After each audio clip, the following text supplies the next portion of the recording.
3-2-22 ओम शांति। मीठे बच्चे, सदा इसी रूहाब में रहो कि बाप हमको वापस ले जाने के लिए आए हैं। अब सबको वापस चलना है। మధురమైన పిల్లలు, సదా ఇదే ఆత్మిక ఆనందంలో ఉండండి. బాబా మమ్మల్ని వాపస్ తీసుకెళ్లేందుకు వచ్చారు. ఇప్పుడు అందరూ వాపస్ ఇంటికి వెళ్ళిపోవాలి అని.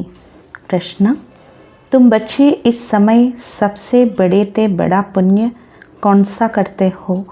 పిల్లలైన మీరు ఈ సమయంలో అన్నిటికన్నా ఏ పెద్ద పుణ్యం సంపాదించుకుంటున్నారు? జవాబు, अपना सब कुछ शिव बाबा के आगे समर्पण कर देना, यह है बहुत बड़ा पुण्य. తమ సర్వస్వం శివ్ బాబా ముందు సమర్పితం చేయటము ఇది అన్నిటికన్నా చాలా పెద్ద పుణ్యం. सरेंडर कर पूरा श्रीमत पर चलने से बहुत ऊंच पद मिल जाता है. సమర్పణ అయ్యి పూర్తి శ్రీమతంపై నడవటం ద్వారా చాలా ఉన్నత పదవి లభిస్తుంది. ఇంకో ప్రశ్న, कौन सी एक नई बात मनुष्यों की बुद्धि में बहुत मुश्किल बैठती है? ఏ ఒక్క కొత్త విషయం మనుషుల బుద్ధిలో చాలా కష్టంగా కూర్చుంటుంది? జవాబు, शिव बाबा जो निराकार है, उसने ब्रह्मा के तन में प्रवेश किया है. वही सबसे बड़े ते बड़ी आसामी है. उनका ही ऊंचे ते ऊंचा पाठ है. ये नई बात मनुष्यों की बुद्धि में बहुत मुश्किल बैठती है. शिव बाबा నిరాకారుడు, వారు బ్రహ్మతనువులో ప్రవేశించారు. వారే అన్నిటికన్నా పెద్ద ఆసామి. వారిది చాలా ఉన్నతోన్నతమైన పాత్ర. ఈ కొత్త విషయం మనుషుల బుద్ధిలో చాలా కష్టంగా కూర్చుంటుంది. గీత హే ఏ కౌన్ ఆయా ఆజ్ సవేరే సవేరే. పాట, ఈరోజు ఎవరొచ్చారు పొద్దు పొద్దున్నే? ఓం శాంతి. शिव बाबा बैठकर अपने बच्चों को समझाते हैं. शिव बाबा కూర్చుని తన పిల్లలకు తెలియజేస్తున్నారు. बच्चे तो समझ गए हैं कि शिव बाबा निराकार है और हम आत्माएं भी निराकार है. పిల్లలు అర్థం చేసుకున్నారు, శివ్ బాబా నిరాకారుడు, ఆత్మలైన మేం కూడా నిరాకారులమే. ఉన్కో హీ బైట్ సమझाते हैं. వారినే కూర్చోబెట్టి తెలియజేస్తున్నారు. ఏ యుక్తి సిర్ఫ్ ఏక్ హీ బాప్ కే పాస్ है. ఈ యుక్తి కేవలం ఒక బాబా వద్దే ఉంది. బాప్ బైట్ समझाते हैं. భగవాన్ కిస్కే సాత్ బాత్ కర్తే హై. బాబా కూర్చుని తెలియచేస్తున్నారు, భగవంతుడు ఎవరితో మాట్లాడుతున్నారు? అప్నే బచ్చే ఆత్మాओं के साथ. తన పిల్లలు ఆత్మలతో మాట్లాడుతున్నారు. బచ్చే भी जानते हैं और बाप भी जानते हैं. పిల్లలకి తెలుసు మరియు బాబాకి తెలుసు. ఆత్మ శరీర్ బిగర్తో కుచ్ సున్ నా సకే. ఆత్మ శరీరం లేకుండా ఏది వినలేదు. శరీర్ ద్వారా హీ సున్తి హై. శరీరం ద్వారానే వింటుంది. ఏక్ హీ ఏ సత్సంగ్ హై జిస్మే పరంపిత పరమాత్మ బైట్ సమझाते हैं. ఇది ఒకే ఒక సత్సంగం. ఇందులో పరంపిత పరమాత్మ కూర్చుని తెలియచేస్తున్నారు. బాకీ జో భీ సభీ ఆత్మాయే హై ఉన్ సబ్కో అబ్ సాత్ లే జానా హై. బాబా చెప్తున్నారు, ఎవరైతే ఆత్మలు ఉన్నారో వారందరినీ ఇప్పుడు బాబా ఇంటికి తీసుకెళ్ళాలి. క్యూంకి డ్రామా కా చక్ర అబ్ పూరా హువా హై. ఎందుకంటే డ్రామా చక్రం ఇప్పుడు పూర్తయింది. ఏ సారీ భారతవాసియోం కి హీ బాత్ హై. ఇది మొత్తం భారతవాసీల యొక్క విషయము. బాబా ఆతే హై భారత్ మే. బాబా వచ్చేదే భారతదేశంలో. और भारतवासियों को ही कहते हैं, बच्चे तुमने सबसे जास्ती पाठ बजाया है. మరియు భారతవాసీలకే బాబా అంటారు, పిల్లలు మీరే అందరికన్నా ఎక్కువ పాత్రని అభినయించారు. తుమ్హే సత్యుగ్ మే సో దేవీ దేవతా థే. మీరే సత్యుగంలో సో దేవీ దేవతలుగా ఉండేవారు. అబ్ శూద్ర బనే హో. ఇప్పుడు శూద్రులుగా అయ్యారు. ఫిర్ సే తుమ్కో పढ़ाकर దేవీ దేవతా బనాతే హై. ఔరోं को कैसे पढ़ाएंगे? తిరిగి మిమ్మల్ని చదివించి దేవీ దేవతలుగా తయారు చేస్తారు. ఇతరులను ఎలా చదివిస్తారు? గీతా బి భారత్ కి హీ హై.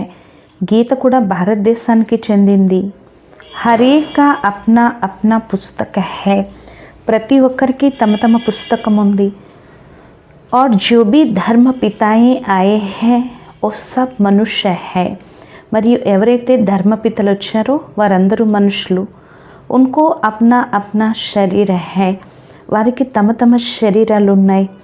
यह सभी आत्माओं का निराकार फादर जो नॉलेजफुल है. వీరు ఆత్మలందరికీ నిరాకారుడైన తండ్రి, జ్ఞాన సాగరుడు. డ్రామా के आदि मध्यांत को जानते हैं. డ్రామా యొక్క ఆది మధ్యాంతాలు తెలుసున్నవారు. बाप को पढ़ाना भी तुम बच्चों की ही है क्योंकि तुम ही చక్రవర్తి రాజా फिर से बनने वाले हो. బాబా కూడా చదివించేది పిల్లలైన మిమ్మల్ని, ఎందుకంటే మీరే చక్రవర్తి రాజాలుగా తిరిగి అవుతున్నారు. సభీ తో మనుష్య సే దేవత నహీ బనేంగే. అందరూ అయితే మనుషుల నుండి దేవతలుగా అవరు. जो पहले पहले देवी देवता धर्म वाले होंगे उन्हों का ही फिर सैंपलिंग लगेगा. ఎవరైతే మొట్టమొదట దేవీ దేవతా ధర్మానికి చెందిన వారు ఉంటారో వారికే ఇప్పుడు అంటు కట్టబడుతుంది. जब देवी देवता धर्म की पूरी स्थापना हो जाएगी. ఎప్పుడైతే దేవీ దేవతా ధర్మం పూర్తి స్థాపన జరుగుతుందో तो फिर और सब मठ पंथ विनाश को पाएंगे. తిరిగి మఠాలు సత్సంగాలు అన్నీ వినాశనం అవుతాయి. సభీ ఆత్మాओं को बाप वापस ले जाएंगे. ఆత్మలందరినీ బాబా వాపస్ ఇంటికి తీసుకెళ్ళిపోతారు. बाप आते ही है पतित दुनिया में आकर सबको वापस ले जाने. బాబా వచ్చేదే పతిత ప్రపంచంలో వచ్చి అందరినీ వాపస్ తీసుకువెళ్తారు. बच्चे जानते हैं जो सहज राजयोग हम कल्प पहले भी सीखे थे वो अब सीख रहे हैं. పిల్లలేని మీకు తెలుసు కదా, ఏ సహజ రాజయోగాన్ని అయితే మేము కల్పపూర్వం నేర్చుకున్నాము తిరిగి అదే ఇప్పుడు నేర్చుకుంటున్నాము. వినాష్ నజ్దీక్ ఆయేగా తో సబ్కి ఆంఖ్ ఖులేగి. వినాశనం ఎప్పుడైతే దగ్గరకు వచ్చేస్తుందో అప్పుడు అందరి కళ్ళు తెరుచుకుంటాయి. अभी तो सिर्फ तुम ही निश्चय करते हो कि परमपिता परमात्मा की इस तन में प्रवेशता होती है. ఇప్పుడు కేవలం మీరు నిశ్చయం ఏర్పరచుకున్నారు, పరంపిత పరమాత్మ ఈ తనువులో ప్రవేశిస్తారు. गाते भी है गाइड अथवा लिबरेटर आएगा जो सबको दुखों से लिबरेट कर ले जाएगा. మహిమ కూడా చేస్తారు. గైడ్ లేక మార్గదర్శకుడు వస్తారు, వచ్చి అందరినీ దుఃఖాల నుండి విడిపించి ముక్తినిచ్చి తీసుకువెళ్తారు. ఏ జో బ్రహ్మ హే ఉస్మే పరంపిత పరమాత్మనే ప్రవేశ్ కియా హై. ఈ బ్రహ్మలోనే పరంపిత పరమాత్మ ప్రవేశించారు. ఏ కితనీ బడే సే బడి ఆసామీ హో గయి. వీరు ఎంత పెద్ద ఆసామీ అయ్యారు. తుమ్ బచ్చోं को ఇత్నే రుహాబ్ మే రహనా హై. పిల్లలైన మీరు ఇంత ఆనందంలో ఉండాలి, బాబా మమ్మల్ని తీసుకెళ్లేందుకే వచ్చారు అని. कहते हैं मुझे याद करो. బాబా అంటున్నారు నన్ను ఒక్కడనే స్మృతి చేయండి. उस रिगार्ड से बहुत मुश्किल कोई देखते हैं. ఆ గౌరవంతో చాలా కష్టంగా కొంతమంది చూస్తారు. భగవాన్కి కితనీ మహిమా హే. భగవంతుడికి ఎంత మహిమ ఉంది. వహీ సర్వశక్తిమాన్ హే. వారే సర్వశక్తివంతుడు. दूसरे कोई की इतनी महिमा है नहीं. ఇతరులు ఎవరికి కూడా ఇంత మహిమ లేదు. ఇతనా రిగార్డ్ తుమ్ బచ్చోं को रखना है. ఇంత గౌరవం పిల్లలైన మీరు ఉంచుకోవాలి. संगठन में तुम जब बैठते हो तो याद अच्छी रहती है, फिर इधर उधर जाते हो तो याद रहना मुश्किल है. సంఘటనలో మీరు కూర్చున్నప్పుడు స్మృతి మంచిగా ఉంటుంది, తిరిగి అటు ఇటు వెళ్ళిపోతే ఆ స్మృతి ఉండటం కష్టమైపోతుంది. घड़ी घड़ी अपने को देही अभिमानी समझो तब बाप को याद कर सकेंगे. घड़ी घड़ीకి స్వయాన్ని దేహి అభిమానిగా భావించండి, అప్పుడే బాబాని స్మృతి చేయగలరు. ऐसे बाप के साथ बड़ा रिगार्ड से चलना पड़े. ఇలాంటి తండ్రితో చాలా గౌరవంగా నడవాలి. परंतु बाबा साधारण होने कारण రిగార్డ్ नहीं रहता. కానీ బాబా సాధారణంగా ఉన్న కారణంగా ఆ గౌరవం ఉండట్లేదు. समझते भी है कि बाबा कालों का काल है. అర్థం చేసుకుంటున్నారు కూడా, బాబా కాలుడికే కాలుడు. ఏ शिव बाबा जिसको तुम बाप दादा कहते हो ये सबको साथ ले जाएगा. ఈ శివ్ బాబా వీరిని మీరు బాప్ దాదా అంటున్నారు. బాబాయే మిమ్మల్ని ఇంటికి తీసుకువెళ్తారు. बाबा को ऊंचे ते ऊंचा पाठ मिला हुआ है जिसको सारी दुनिया याद करती है. బాబాకి ఉన్నతోన్నతమైన పాత్ర లభించింది, వీరినే మొత్తం ప్రపంచం అంతా తలుచుకుంటుంది. ఆత్మ క్యా చీజ్ హై ఏ और कोई बता ना सके. ఆత్మ అంటే ఏంటో ఇది ఎవరూ చెప్పలేరు. कहते हैं लिंग है అంటారు, లింగాకారం అని.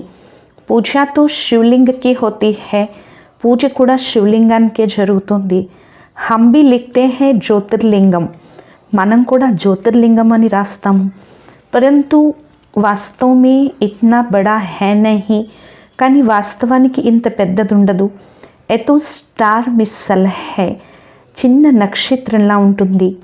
ఇన్మే హీ సారా పాట్ బడా హువా హై, వీరిలోనే మొత్తం పాత్రంతా నిండి ఉంది. ఏబీ కిస్కి బుద్ధి మే నహీ ఆయేగా, ఇది కూడా ఎవరి బుద్ధిలోకి రాదు. जब सुनेंगे आत्मा स्टार है परमात्मा भी स्टार है तो వండర్ ఖాయేంగే. ఎప్పుడైతే ఆత్మ చిన్న నక్షత్రం, పరమాత్మ కూడా చిన్న నక్షత్రము అనుకుంటారో అప్పుడు అద్భుతం అనిపిస్తుంది. कितना वो ताकतवान इसमें प्रवेश होता है जो पूरे 84 జన్మ लेते हैं. ఎంత శక్తివంతమైంది ఆత్మ ఈ శరీరంలో ప్రవేశిస్తుంది. పూర్తి జ్ఞానాన్ని ఇస్తుంది కదా, 84 జన్మలు ఆత్మే తీసుకుంటుంది. బాప్ బయట సారీ నాలెడ్జ్ దేతే హై.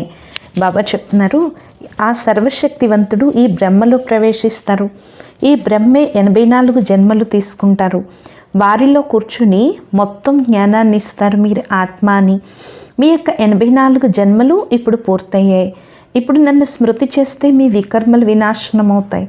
అబ్ తుమ్ బచ్చోं को ख्याल आता है कि ఆత్మ కితనీ ఛోటీ బిందు హై. ఇప్పుడు పిల్లలేని మీకు ఆలోచన వస్తుంది, ఆత్మ ఎంత చిన్న బిందు. ఉస్మే 84 జన్మోं का पाठ है जो अपने समय पर एक्यूरेट रिपीट करना ही है. అందులో 84 జన్మల పాత్ర ఉంది. తన సమయానికి యాక్యురేట్గా రిపీట్ చేయాలి. పరంతు శివ్ బాబా కా సబ్సే ऊंचे ते ऊंचा पाठ है. కానీ శివ్ బాబాది కూడా అన్నిటికన్నా ఉన్నతోన్నతమైన పాత్ర. జైసే డ్రామా మే రాజా రాణికు ऊंचा పాఠ మిల్తా హై నా, ఎలాగైతే డ్రామాలో రాజా రాణికి కూడా ఉన్నతమైన పాత్ర లభిస్తుంది కదా. ఏ బీ బనా బనాయా డ్రామా హై జో రిపీట్ హోతా హీ रहता है. ఇది కూడా తయారవుతున్న డ్రామా, ఇది రిపీట్ అవుతూనే ఉంటుంది. తుమ్ బచ్చే ఏ బీ జాన్తే హో तो ऊंचे ते ऊंचे बाप को ऊंचे ते ऊंचा पाठ मिला हुआ है. పిల్లలేని మీకు తెలుసు కదా, ఉన్నతోన్నతమైన తండ్రి, ఉన్నతోన్నతమైన పాత్ర లభించింది. తుమ్హే భీ సారే బేహద్ కా డ్రామా బుద్ధి మే హై. మీకు కూడా మొత్తం బేహద్ డ్రామా బుద్ధిలో ఉంది. బాబా సుప్రీం సోల్ कैसे साधारण तन में प्रवेश करते हैं. బాబా సుప్రీం సోల్ పరమాత్మ ఏ విధంగా సాధారణ తనువులో ప్రవేశిస్తారు. శాస్త్రం మే తో అర్జున్ కా రథ్ ఘోడా గాడి బనా దియా హై. శాస్త్రాల్లో అయితే అర్జునుడి యొక్క రథం గుర్రబండిని తయారు చేశారు. రథ్ కా అర్థ్ కిత్నా బడా హై. రథానికి అర్థం ఎంత పెద్దది. యహే ఉన్కా రథ్. అలాగే ఇది శివ్ బాబా యొక్క రథం. ఈ బ్రహ్మ परम पिता परमात्मा खुद कहते हैं मैं इनमें प्रवेश कर तुमको सभी बातें समझाता हूँ. పరంపిత పరమాత్మ స్వయంగా అంటున్నారు, నేను వీరిలో ప్రవేశించి మీకు అన్ని విషయాలు తెలియచేస్తాను. ఈ జ్ఞాన్ కి బాతే కోయి శాస్త్ర ఆది మే నహీ హై. ఈ జ్ఞానం యొక్క విషయాలు ఏ శాస్త్రాల్లోనూ కూడా లేవు. శివ్ బాబానే బ్రహ్మ తన్మే ప్రవేశ్ కియా హై. శివ్ బాబా బ్రహ్మ తనువులో ప్రవేశించారు. ఏ బిల్కుల్ నई बात होने कारण किसकी बुद्धि में बैठती नहीं है. ఇవి పూర్తి కొత్త విషయాలైన కారణంగా ఎవరి బుద్ధిలోనూ కూర్చోవట్లేదు. अब बाप कहते हैं बच्चे देही अभिमानी बनो. ఇప్పుడు బాబా అంటున్నారు పిల్లలు దేహీ అభిమానిగా అవ్వండి. अब तुमको परम पिता परमात्मा पढ़ाते हैं, उनको ही याद करना है और इस तन में बैठे हैं. ఇప్పుడు మీరు పరంపిత పరమాత్మ మిమ్మల్ని చదివిస్తున్నారు, వారినే స్మృతి చేయాలి, వారి తనువులో కూర్చున్నారు. इनको तो तुम दादा कहते थे, వీరిని మీరు దాదా అనేవారు. ఏ బాప్ దాదా దోనో కంబైన్డ్ హై. ఇక్కడ బాప్ దాదాలు ఇద్దరూ కంబైన్డ్గా ఉన్నారు. తుమ్ బాప్ దాదా కే బులాతే హై నా, మీరు బాప్ దాదా అని పిలుస్తారు కదా. పెహ్లే బాప్ ఫిర్ దాదా, ముందు శివ్ బాబా తర్వాత దాదా ఈ బ్రహ్మా బాబా. ఫిర్ ఏ తుమ్హారీ మా భీ హై, తిరిగి వీరు మీ తల్లి కూడాను.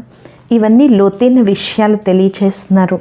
यह है ब्रह्मपुत्रा नदी, వీరు బ్రహ్మపుత్ర నది.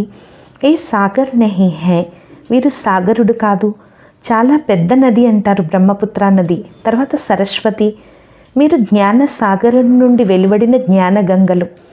అందుకే వారు చిత్రాన్ని తయారు చేశారు. బ్రహ్మపుత్ర కహాసే నిక్లి, బ్రహ్మపుత్ర ఎక్కడి నుంచి వచ్చిందో వారికి ఏం తెలుసు. ఫిర్ సింధ్ సరస్వతి కా భీ నామ్ హై, తిరిగి సింధు అనే పేరు సరస్వతి పేరు కూడా. కుచ్ నా కుచ్ థోడా బహుత్ శాస్త్రం మే హై, కొంచెంలో కొంచెం కొన్ని విషయాలు శాస్త్రాల్లో ఉన్నాయి. ఆత్మా హీ పావన్ ఆత్మా హీ పతిత్ బంతి హై, ఆత్మే పావనము ఆత్మే పతితమవుతుంది. శరీర్ కే లియే నహీ కహా జాతా హై, ఆత్మా కే లియే కహతే హై. శరీరం కోసం అనరు, ఆత్మ కోసమే అంటారు. ఈ సమయ ప్రాయ సభీ పతిత హై, ఈ సమయంలో అందరూ పతితులుగా ఉన్నారు. శరీరతో కిస్కా పవిత్ర నహి, శరీరం కూడా ఎవరిది పవిత్రంగా లేదు. సభీ పాప్ ఆత్మ హై, అందరూ పాపాత్ములుగా ఉన్నారు. సబ్సే జాస్తి పుణ్యాత్మ తుమ్ బంతే హో, అందరికంటే ఎక్కువ పుణ్యాత్ములుగా మీరు అవుతున్నారు. సబ్ కుచ్ శివ్ బాబాకు సరెండర్ కర్తే హో, ఇక్కడ సర్వస్వం శివ్ బాబాకి అర్పిస్తున్నారు. ऐसे बहुत होते हैं जो एक एक चीज़ సరెండర్ कराते हैं. ఇలా చాలామంది ఉంటారు, ఒక్కొక్క వస్తువు సమర్పణ చేయిస్తారు. లోభ్కో సరెండర్ కరో, ఫలానీ చీజ్ చూడో, లోభాన్ని సమర్పించండి, ఫలానీ వస్తువును వదిలేయండి. ఇక్కడ మీరు బాబా వారిగా అయ్యారు. సర్వస్వం బాబాకి సరెండర్ చేసేయండి. బాబా ఫిర్ ఎవజా దేతే హై, దానికి బాబా తిరిగి రిటర్న్ ఇస్తారు. ఎవరు ఎంత శ్రీమతంపై నడుస్తారో బాబాకి అర్పణ అవుతారో అంతగా వారికి ఉన్నత పదవి లభిస్తుంది. ముఖ్య హై శివ్ బాబాకు యాద్ కర్నా, ముఖ్యమైనది శివ్ బాబాను తలుచుకోవటం. శివ్ బాబా వచ్చింది పిల్లల్ని చదివించడానికి. సారా దిన్తో ఇస్మే నహీ బైఠ్ జాయేగా, రోజంతా ఇందులో కూర్చోరు. ఇది సెకండ్ యొక్క విషయము. తుమ్ యాద్ కరో ఔర్ ఆ జాయేగా, మీరు తలుచుకుంటే చాలు బాబా సెకండ్లో వచ్చేస్తారు. తుమ్ సమజ్తే హోంగే कि बाबा सदैव यहाँ है परंतु एक खुद ही भूल जाते हैं. మీరు అర్థం చేసుకుంటారు బాబా ఎల్లప్పుడూ ఇక్కడే ఉంటారు కానీ ఇది ఈ స్వయం మర్చిపోతారు. इस समय बाप खुद कहते हैं मैं तो सबको लेने आया हूँ. ఈ సమయంలో బాబా స్వయంగా అంటున్నారు నేను అందరినీ తీసుకెళ్లేందుకు వచ్చాను. వివేక్ भी कहता है कि विनाश तो जरूर होना है. వివేకం కూడా అంటుంది వినాశనం తప్పకుండా జరిగే తీరుతుంది. अब तो बहुत मनुष्य हो गए हैं. ఇప్పుడు చాలామంది మనుషులైపోయారు. వినాష్కి ఖూబ్ తయారియా హో రహీ హై. వినాశనానికి కూడా ఎక్కువ ఏర్పాట్లు జరుగుతున్నాయి. ఏబీ తుమ్ హీ జాన్తే హో, ఈ విషయాలు మీకే తెలుసు. బాకీ ఔర్ బల్ कहते हैं వినాశ్ హోగా, మిగిలింది భలే అంటారు వినాశనం అవుతుంది అని, కానీ దాని తర్వాత ఏమవుతుందో ఇది తెలియదు. తుమ్హారే మే భీ నంబర్వార్ జాన్తే హై కి బాబా ఆయా హై. మీలో కూడా నంబర్వార్గా తెలుసుకుంటారు బాబా వచ్చారు అని. రాజధాని స్థాపన హో రహీ హై, రాజధాని స్థాపన జరుగుతుంది. హమ్ భీ బాబాకే సాత్ సర్వీస్ మే మదద్గార్ హై. మనం కూడా బాబాతో సేవలో సహాయకులుగా ఉన్నాం. కాంటోంకు ఫూల్ బనా రహీ హై, ముళ్ళని పుష్పాలుగా తయారు చేస్తున్నారు. భక్తి మార్గ్ వాలే तो बाप को जानते ही नहीं। భక్తి మార్గం వారు कहते बाबा గురించి తెలియనే తెలియదు। अगर कहे कि शास्त्र पढ़ने से परमात्मा से मिलने का रास्ता मिलता है तो पहुंच जाने चाहिए। ఒకవేళ అంటే శాస్త్రాలు చదవటం ద్వారా భగవంతుణ్ణి కలుసుకునే దారి లభిస్తుంది అంటే చేరుకోవాలి। परंतु बाप कहते हैं वापिस कोई भी परम धाम गया ही नहीं है। కానీ బాబా అంటున్నారు వాపస్ ఎవ్వరు కూడా పరంధామం వెళ్ళరు। कई समझते हैं नई दुनिया फिर नए सिर उत्पन्न होगी। కొంతమంది అనుకుంటారు కొత్త ప్రపంచం తిరిగి కొత్తగా ఉత్పన్నమవుతుంది అని। అనేక మతాంతర హై, ప్రపంచంలో అనేక మతాంతరాలు ఉన్నాయి అని చెప్తున్నారు బాబా। ఒకరి మతం ఒకరితో కలవదు। బాప్ कहते हैं ये सब असत्य है। బాబా అంటున్నారు ఇదంతా కూడా అసత్యము। సత్య బోల్నే వాలా ఏక్ హీ బాప్ హై, సత్యం మాట్లాడేవాడు ఒకే తండ్రి। कहते हैं సత్ శ్రీ అకాల్ మూరత్ అంటారు, సత్ శ్రీ అకాల మూర్తి అంటారు। ఆత్మలందరూ అకాల మూర్తిలు। तो सत श्री अकाल एक है, सत श्री अकाल ఒక్కరే, బాకీ సబ్ హై అసత్ అర్థాత్ झूठ, మిగిలిన వారంతా అసత్యం అంటే అబద్ధాలు। సత్యం జ్ఞానం యొక్క విషయాల కోసమే అంటారు। ఈశ్వర్ के लिए जो ज्ञान देते हैं वो सब झूठ है। ఈశ్వరుడి కోసం ఏదైతే జ్ఞానాన్ని ఇస్తారో అదంతా అసత్యం। गॉडली नॉलेज एक गॉड ही आकर देते हैं। ఈశ్వరీయ జ్ఞానము ఒక భగవంతుడే వచ్చి ఇస్తారు। పిల్లలైన మీరు ఇది స్మృతిలో పెట్టుకోవాలి। ఈ డ్రామా పూర్తయిపోతుంది, ఇప్పుడు మేము వాపస్ వెళ్ళిపోవాలి। जैसे नाटक की जब पिछाड़ी होती है तो एक्टर्स समझते हैं अब नाटक पूरा होगा हम सब घर जाएंगे।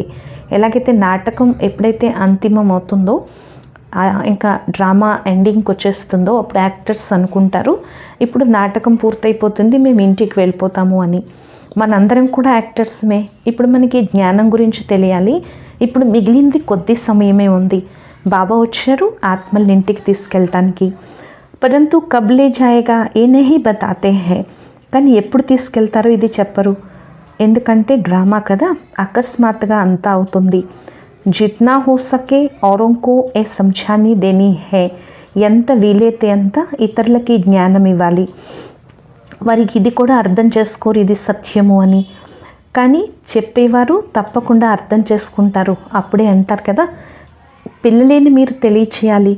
హద్దు యొక్క తండ్రి నుండి జన్మ జన్మాంతరాలు వారసత్వాన్ని తీసుకుంటూ వచ్చారు। ఆ బేహద్కే బాప్సే వర్షాలు, ఇప్పుడు అనంతమైన తండ్రి నుండి వారసత్వాన్ని తీసుకోండి। కల్పపూర్వం ఎవరైతే తీసుకున్నారో వారికే బాణం తగులుతుంది। పిల్లలేని మీరు గడియ గడియ స్మృతి చేస్తూ ఉన్నట్లయితే ఇప్పుడు మేము శాంతిధామం ఇంటికి వెళ్ళిపోవాలి। గవర్నమెంట్కే సర్వెంట్ 8 घंटे సర్వీస్ కర్తే హై, గవర్నమెంట్ సేవకులు కూడా 8 గంటలు సేవ చేస్తారు। మీరు కూడా 8 గంటలు ఈ స్మృతి యాత్ర పెంచాలి। అంతిమంలో మీరు 8 గంటలు ఇదే సేవలో ఉంటే అప్పుడే పూర్తి వారసత్వం తీసుకోగలరు, కానీ అందరూ చేయలేరు। బల్ కోయి జోర్ సే పురుషార్థ కర్తే హో, భలే కొంతమంది ఎక్కువ పురుషార్థం చేస్తారు కానీ అలిసిపోతారు। లక్ష్యం చాలా పెద్దది। పిల్లలేని మీకు తెలుసు కదా బాబా ఆత్మలందరినీ ఇంటికి తీసుకువెళ్ళాలి। అప్పుడప్పుడు ఈ బ్రహ్మకు కూడా ఆలోచన వస్తుంది బస్ ఇప్పుడు అందరూ వాపస్ వెళ్ళిపోవాలి అని। బాబాకి సంస్కార్ ఇన్మే భర్తే रहते हैं, బాబా యొక్క సంస్కారాలు వీరిలో నింపుతూ ఉంటారు। వీరు కూడా పురుషార్థియే। అబ్ ఖేల్ పూరా హోతా హై, ఇప్పుడు ఆట పూర్తయిపోతుంది, అందరూ వాపస్ వెళ్ళిపోవాలి। ఒకవేళ ఎవరినైనా अगर ये भी कोई याद करे तो इनको कहा जाता है मन मना भवा। ఒకవేళ ఈ బ్రహ్మ కూడా ఎవరినైనా తలుచుకుంటే ఈ బ్రహ్మ కూడా బాబా చెప్తారు మన్మనా భవ అని, నన్ను ఒక్కడినే స్మృతి చేయండి అని। పిల్లలేని మీరు ఇప్పుడు షణ్ముఖంలో కూర్చున్నారు। షణ్ముఖంలో వినటం ద్వారా ముద్ర పడిపోతుంది। ఘడీ ఘడీకి స్మృతి చేస్తూ ఉండండి। ఇప్పుడు వాపస్ వెళ్ళిపోవాలి। ఇప్పుడు మీకు చనిపోయే భయం తొలగిపోయింది కదా। మరణే సే కబ్ హిచక్నా నహీ హై, బాబా అంటున్నారు మృత్యు అంటే ఎప్పుడు భయపడకూడదు। దేహి అభిమాని కావాలి। దేహి అభిమానిలే మంచి సేవ చేయగలరు। జ్ఞాని తో ఆత్మ चाहिए, బాబాకి జ్ఞాని ఆత్మలు కావాలి. ప్రదర్శనీ మే ధ్యానికి సర్వీస్ నహీ జ్ఞాని चाहिए, ప్రదర్శనీలో కూడా ధ్యానీల యొక్క సేవ కాదు, జ్ఞాని ఆత్మలు కావాలి. జ్ఞాని ఆత్మలే ప్రేమనిపిస్తారు. అచ్చా, मीठे मीठे सिखे लथे बच्चों प्रति माता पिता बाप दादा का याद प्यार और गुड मॉर्निंग. रूहानी बाप की रूहानी बच्चों को नमस्ते. మధురాతి మధురమైన ఆత్మీక పిల్లలకు మాతాపితా బాప్ దాదాల ప్రియ స్మృతులు మరియు గుడ్ మార్నింగ్. ఆత్మీక పిల్లలకు ఆత్మీక తండ్రి యొక్క నమస్తే. మధురాతి మధురమైన ఆత్మీక తండ్రికి ఆత్మీక పిల్లల యొక్క ప్రియ స్మృతులు, గుడ్ మార్నింగ్ మరియు నమస్తే నమస్తే నమస్తే. ధారణ కొరకు ముఖ్య సారం. ఫస్ట్ పాయింట్, కొత్త రాజధానిని తయారు చేసుకునేందుకు బాబా యొక్క సేవలో సహాయకులు కావాలి. ముళ్ళని పుష్పాలుగా తయారు చేసే సేవ చేయాలి. సెకండ్ పాయింట్, తక్కువలో తక్కువ 8 గంటల స్మృతి యాత్రలో ఉండే అభ్యాసం చేయాలి. మృత్యువుకి భయపడకూడదు, ఎందుకంటే బుద్ధిలో ఉంది ఇప్పుడు ఇంటికి వెళ్ళిపోవాలి అని. వరదానము, స్వయాన్ని విశేష పాత్రధారిగా భావించి సాధారణత్వాన్ని సమాప్తి చేసే పరమ లేక శ్రేష్ఠ భవ. జైసే బాప్ పరమాత్మ హే, ఎలాగైతే బాబా పరమాత్మవో అలాగే విశేష పాత్రని అభినయించే పిల్లలు కూడా ప్రతి విషయంలో పరమ అంటే శ్రేష్టమైన వారు. కేవలం నడుస్తూ తిరుగుతూ తింటూ తాగుతూ విశేష పాత్రధారిగా భావించి డ్రామా యొక్క స్టేజ్పై పాత్రని అభినయించండి. ప్రతి సమయం తమ కర్మ అంటే పాత్రపైన అటెన్షన్ ఉండాలి. విశేష పాత్రధారీలు ఎప్పుడూ కూడా నిర్లక్ష్యం చూపించరు. ఒకవేళ హీరో యాక్టర్ సాధారణ యాక్ట్ చేస్తే అందరూ నవ్వుతారు. అందువల్ల ప్రతి అడుగు, ప్రతి సంకల్పం, ప్రతి సమయం విశేషంగా ఉండాలి, కానీ సాధారణంగా కాదు. స్లోగన్ను, తమ వృత్తిని పవర్ఫుల్గా తయారు చేసుకున్నట్లయితే సేవ స్వతహాగానే వృద్ధి అవుతుంది. ఈరోజు స్వమానం, నేను శక్తిశాలి ఆత్మను. మాతేశ్వరి యొక్క అమూల్య మహావాక్యాలు. నిరంతర స్మృతి అంటే ఎల్లప్పుడూ స్మృతి జోడింపబడే ఉండాలి. చూడండి, పరమాత్మ యొక్క ఆజ్ఞ, నన్ను నిరంతరం స్మృతి చేయండి. ఇప్పుడు నిరంతరం యొక్క రహస్యం అర్థం చేసుకోవాలి. నిరంతరము అంటే ఏ తేడా రాకూడదు, అంటే ఎప్పుడు కనెక్షన్ జోడింపబడే ఉండాలి. ఇందులో ఖండన ఉండకూడదు. దాన్నే అటూట్ యోగం అని అంటారు. ఇప్పుడు పరమాత్మ ప్రతిజ్ఞ చేస్తున్నారు, ఒకవేళ నన్ను నిరంతరం స్మృతి చేసినట్లయితే నేను మీ యొక్క జన్మజన్మల వికర్మలు భస్మం చేస్తాను. ఈ జ్ఞాన అగ్ని, ఇందులో వికర్మలు దగ్ధమైపోతాయి. ఈ బాబా ధర్మరాజు కూడాను ఎప్పుడైతే శిక్షల ద్వారా వికర్మలు వినాశనం చేయిస్తారు, బాబా దగ్గర ప్యార్ కా భీ కోయి తరీకా హోగా, వికర్మలు వినాశనం చేయిస్తారు. అలాగే బాబా వద్ద ప్రేమకి ఒక విధానం కూడా ఉంది. ఎవరైతే వారికి ప్రాక్టికల్గా వచ్చి పిల్లలుగా అయ్యారో వారికి ఆజ్ఞనిస్తున్నారు, హే పిల్లలు, మన్మనాభవ, నిరంతరం నన్ను స్మృతి చేస్తే మీరు వికర్మాజీతులుగా అవుతారు. ధర్మరాజు యొక్క శిక్షల నుంచి రక్షించబడతారు. పరమాత్మ వద్ద వికర్మలు వినాశనం చేయించడానికి 2 విధానాలు ఉన్నాయి. ఒకటి శిక్షల ద్వారా పవిత్రంగా తయారు చేసే విధానం, రెండవది యోగం ద్వారా పవిత్రంగా తయారు చేసే విధానం. ఇందులోనే పాపాలు, దీని ద్వారానే పాపాలు నాశనం అవుతాయి. జీవన్ముక్తి పదవిని ప్రాప్తించుకుంటారు. దుఃఖం యొక్క ఆవాగమనం నుంచి విముక్తి అయ్యేందుకు పరమాత్మ స్మృతి తప్పించి వేరే ఉపాయమే లేదు. అచ్చా, ఓం శాంతి.